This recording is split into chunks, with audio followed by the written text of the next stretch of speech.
Phosphor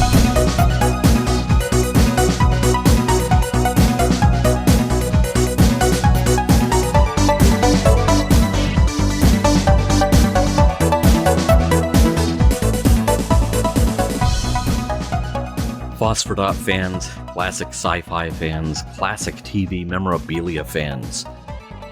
Boy, have I got something for you. And it's almost embarrassing how I came to be able to show this to you. Back in 1994, the launch of Babylon 5 on Warner Brothers Primetime Entertainment Network was a big deal because you had, at the time, every reason to believe that the full faith and backing of Warner Brothers as a studio was going behind this show that was going into direct competition with Star Trek The Next Generation, but especially Star Trek Deep Space Nine. I was a big fan of all of the above. I understand now that there are some, shall we say, issues over who had the idea of a space station show first. They have never exploded into legal issues, but I do understand them. I am very familiar with them. I still like all of the shows in question. Sorry. You have no idea. Growing up in the 70s, Jason of Star Command was considered prime live-action sci-fi. And by the time you got to the 90s, and then it started seeping in through the windows and doors, and suddenly you had 2 Star Treks, and you had Highlander, and you had Babylon 5, and whatnot. Suddenly, the famine was turning into a feast, and a delicious one it was. Even the cheesy stuff, even the stuff that lasted half a season, I'm very fond of all of it. Now, you may be asking, what in the hell this has to do with Phosphor Dot Fossils? In early January 1994, Warner Brothers sent to all the P10 affiliate stations a 3.5-inch floppy disk containing something called the Babylon 5 Interactive Information Kit. It was this self-contained thing that ran under Windows 3.1. You have to keep in mind, January 94, Windows 95 doesn't exist yet, at least as far as the public is concerned. You know, we hadn't had the cast of Friends record a VHS tape showing us how to use Windows 95, which, by the way, that was really a thing. Or was that 98 that they did that for? It's all a blur after a while. And please explain to me how now we're on 11. It's like, no, they should just keep going up a number. But this floppy disk was a self-contained little Windows app. You would put it in Drive A, probably, and you would run Babylon5.exe from Drive A.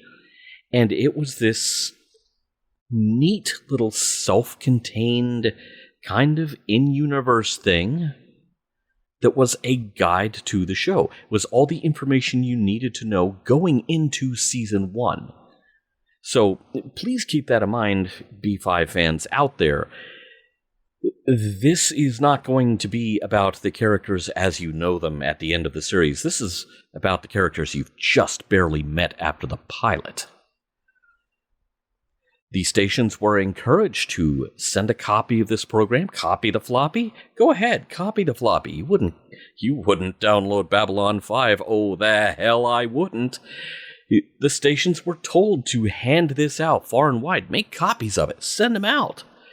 I remember we gave a couple of the discs away as giveaway prizes. Because why not? And so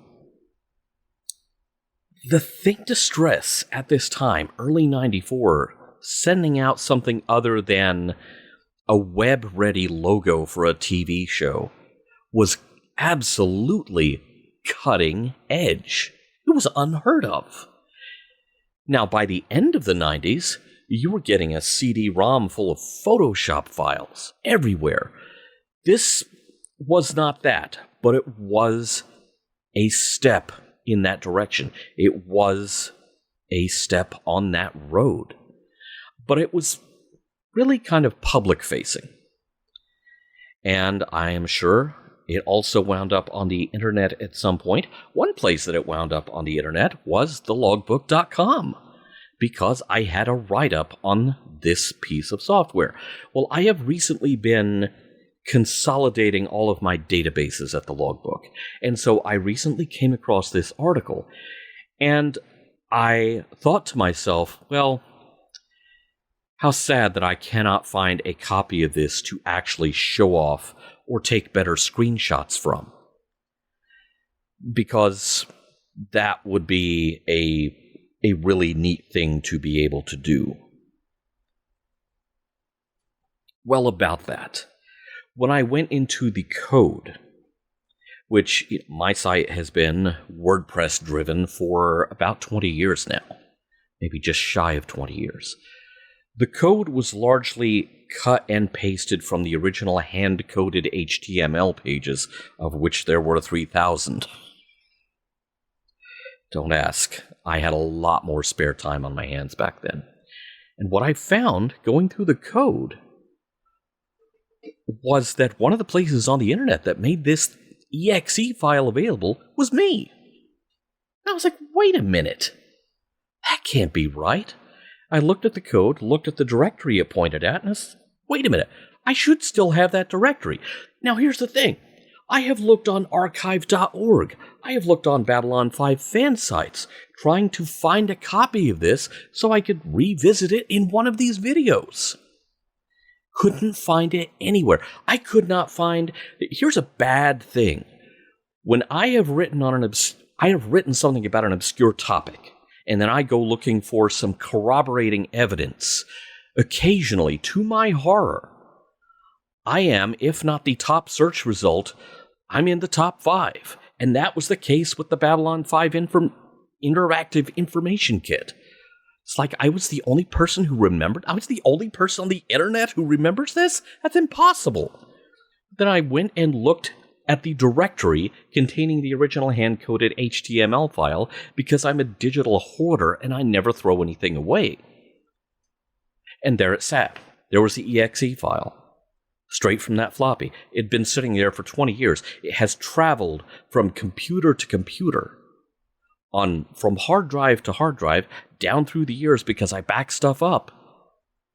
And it was right there. I didn't have to go hunting for it, because believe me, I went hunting for it and couldn't find it anywhere. And, you had only my word for it that this thing existed. Then I had to find a stable, workable, containerized Windows 3.1 environment that would run under Win 10 so I could even get it to run. But once that was out of the way and I tested it out and it worked, it's back. It's back. I can run it for you. I can run it for you right now. So let's do that. Let's brace yourselves, because this is a real blast from the past. From January 1994.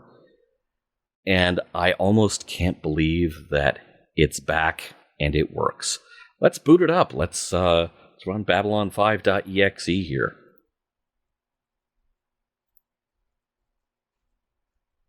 All right, here we go.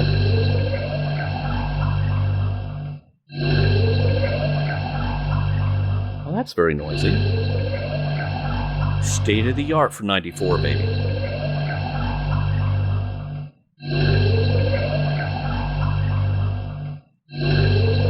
Welcome to Babylon 5 Information Network. Okay, so there you go. You can see we have all sorts of menu selections here. Let's look at the Babylon station. You have technical stuff. This is cool. The facility locator. Use the slider to locate facilities. Click on the highlighted area for specific information. It's a while before you get anything. Oh, down below. And you get this text write-up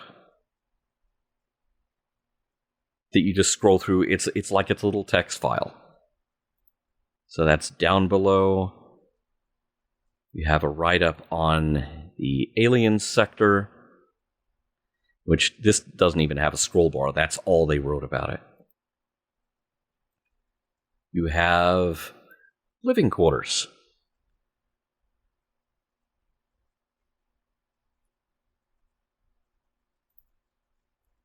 You have the casino and the Zocalo. B5 credit chits. You know, this show threw a lot at us. I don't remember getting a whole lot of chit. Phrasing. Council chambers. And here is where we... And all of this text also existed on paper for the most part. This was part of the B5 promotional kit. This was just a digital format for it. Which, again, early 94, this had not been done before. Docking and customs. All about how that works. And finally, Observation Dome. CNC. And if Christopher Franke was up there, it was the CNC Music Factory. So there's your tour of the station. All 6 places on it, I guess. You can go to the crew. So you have this write-up. And again, this was the same write-up that was on paper. The character description that went out to the stations as part of the press kit.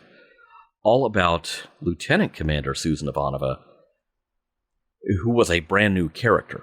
We knew nothing about her at the time. You go up here and press for more info, and it turns into a bio of Claudia Christian.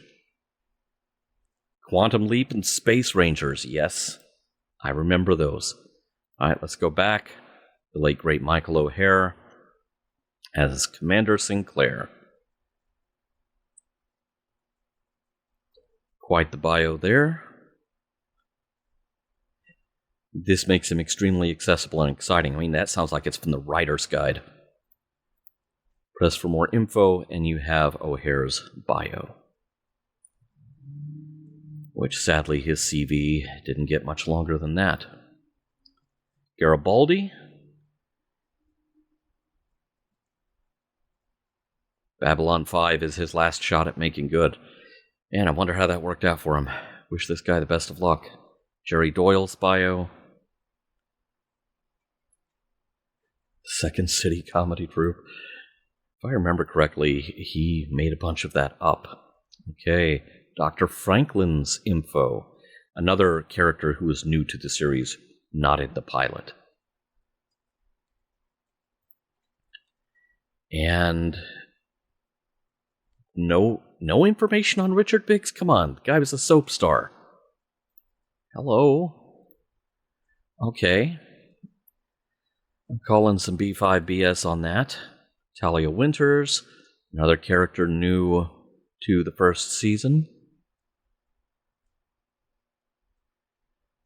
And does Andrea get a bio? Yes, she does. Okay, maybe there's just a misfire or there's a compatibility thing here. No, Rick Biggs did not have a bio. Okay. Warner Brothers. We're going to have a talk. But not right now. Now here is the goofiest part of the station section. Launch Fighter. Delta Wing, you are cleared for dropping.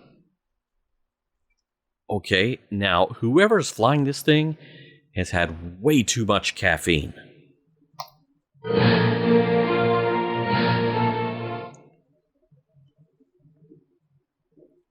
Plays a tiny, tiny video file, or actually really looked more like a progression of stills. The ambassadors. Click on any ambassador photo. So there we have Jakar. And these little bios also kind of biographize each of their species. And we have Andreas, his bio, mentioning Star Trek The Next Generation. Londo.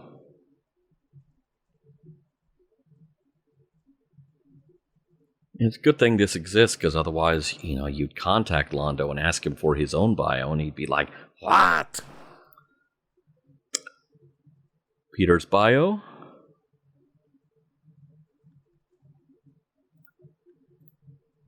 Delenn. I wonder, okay, her bio says she. All right, they had decided.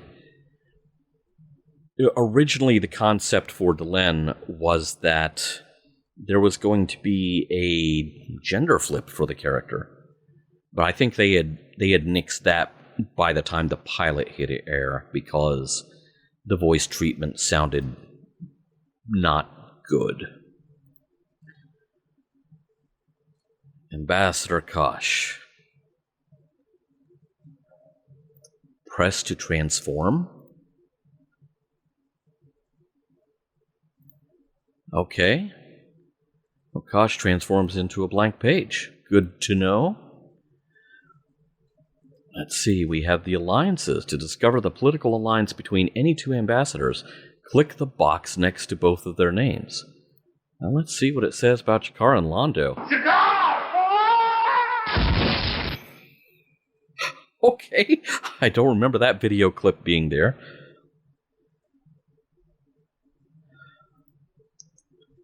That was fun. What about Jakar and Delenn? Oh, we don't get a video there. What about Londo and Delenn?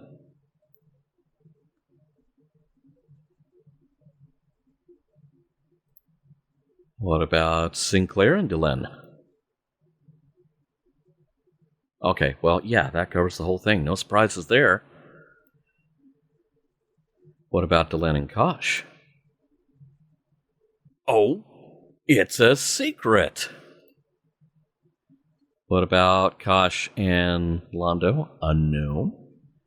Kosh and Jakar? Unknown. Kosh and Sinclair? Unknown. What about Sinclair and Londo? Okay. Sinclair and Jakar. All right. The makers, you have the show description. Again, this is... Oh, and we're going straight to Tennyson. Wow. I wonder how many times that got left on the desk of the commanding officer by the previous commanding officer, because it seemed like everyone got them some Tennyson. And this was the boilerplate description of the show. It's the press kit description. And it's quite lengthy. Production credits: JMS, Doug Netter, John Copeland. Series premiere January 26, 94. I seem to remember this going out first week of January. First thing after New Year's. And so here we go. What were Joe's credits at the time? The Twilight Zone and The Strange Case of Dr. Jekyll and Mr. Hyde for Showtime. Real Ghostbusters, Captain Power, Murder She Wrote. Well, he's gone on to bigger and better things. Doug Netter. So much stuff, they didn't call him Rattlesnake for nothing. John Copeland. Again, the old school tie, Captain Power in his credits. Richard Compton. Well, he did the pilot and a couple of episodes. That's about it. So you have, really, this whole thing on paper. The writers were handpicked. They've written for such successful shows as Star Trek, The Twilight Zone, V, The Next Chapter. V, The Next Chapter? Did I miss something? Now, I know that Joe Straczynski was involved in a late 80s attempt to not so much reboot V as relaunch it in the age of more affordable effects. But the original V weekly series really burned Warner Brothers really bad. And they were very gun-shy about it. So I wonder if that is what it's a reference to. Chris Franke gets his own whole section here, talking about Universal Soldier, Risky Business, Tales from the Crypt, the Tommyknockers, special effects. Of course, this was a big deal. Ron Thornton and Foundation Imaging, huge deal at the time that we're not building a single model for this. Okay, so those are the four main in-universe sections. The one thing we haven't explored over here is P10. There you go. Kung Fu the Legend Continues and Time Tracks. No Point Man? No Island City? Of course, those things hadn't happened yet. I kid, P10. But there you go. That is the Babylon 5 Interactive Information Kit, which I can't even say. It really is. It's just a snapshot of a time and a place. I remember this being such an exciting development at the time in 94. They're really... The internet was new to most people in 94, and the thought that they were already on the bleeding edge of going after that audience. Can you imagine launching a show now without having like an entire social media team monitoring the internet response? The comments, the likes. It's quite something. Delta Wave, you are cleared for driving. Too much caffeine.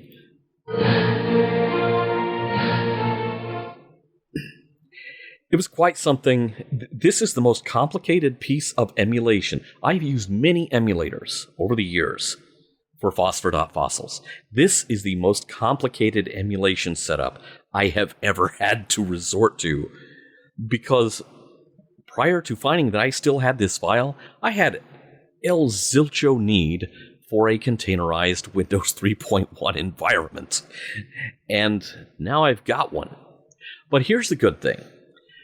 You can download the same program that runs Babylon5.exe here, and if you go to the page linked in the comments at thelogbook.com, you can download a zip file that contains this exe. The internet, this has been gone from you for decades. I'm giving it back to you. I'll also include some recommendations on which environment to use to load it up. It's fairly simple to do. And there you have it, a blast from the past from 1994, the Babylon 5 Interactive Information Kit. It is so primitive, it's charming. And yet, at the same time, you have to admire just how cutting edge this was. This really was out on the bleeding edge. And I'm sure you had station managers. Of course, I was working for a station manager who didn't even like this show. The only reason he bought the P10 syndication package was not because of Babylon 5, which he despised. It wasn't because of Kung Fu or Time Tracks. It was because in 1993, when they launched P10, they launched with two documentary miniseries. One was The Story of Rock and Roll, which was something like 10 weeks long. And there was a 6 or 8 week documentary miniseries produced by Rattlesnake Productions. Doug Netter was behind that, called The Wild West. No points for guessing what that documentary covered. The funny thing is, unless someone has posted that stuff on YouTube or Archive or something, those shows are as lost to time as this was. Those are why my station manager bought that package. I think he didn't read the fine print and see that those were mini-series that were only going to last for like the first sweeps period that P10 was running. And what he got stuck with was Babylon 5 and Kung Fu and Time Tracks. And, Point Man and Island City and whatnot. And of course, P10 got deep-sixed by a lot of corporate politics behind the scenes that are extremely complicated. If you're questioning why this is on Phosphor Dot Fossils, by the way, let's actually discuss real quick, how P10 came into being. And P10 was a joint venture between Warner Brothers and Chris Kraft. Chris Kraft, I am talking about the company that made boats, but they also had a broadcast operation because they were trying to diversify. They owned a pretty good chunk of television stations in major markets across the country. In order to avoid a hostile takeover around 1989 or so, Warner Brothers exchanged a bunch of stock, a bunch of cash, a bunch of favors, a bunch of promises with Chris Kraft. So, oh hey, this is our broadcast TV partner, not you, Rupert Murdoch. Which they definitely did not want to be taken over by Rupert Murdoch. The reason that Warner Brothers was in such a weakened position that they needed to get in bed with a boat maker for their future broadcast ventures was because Warner Brothers had taken a huge hit from the video game business. And they had just offloaded Atari to Jack Trammell.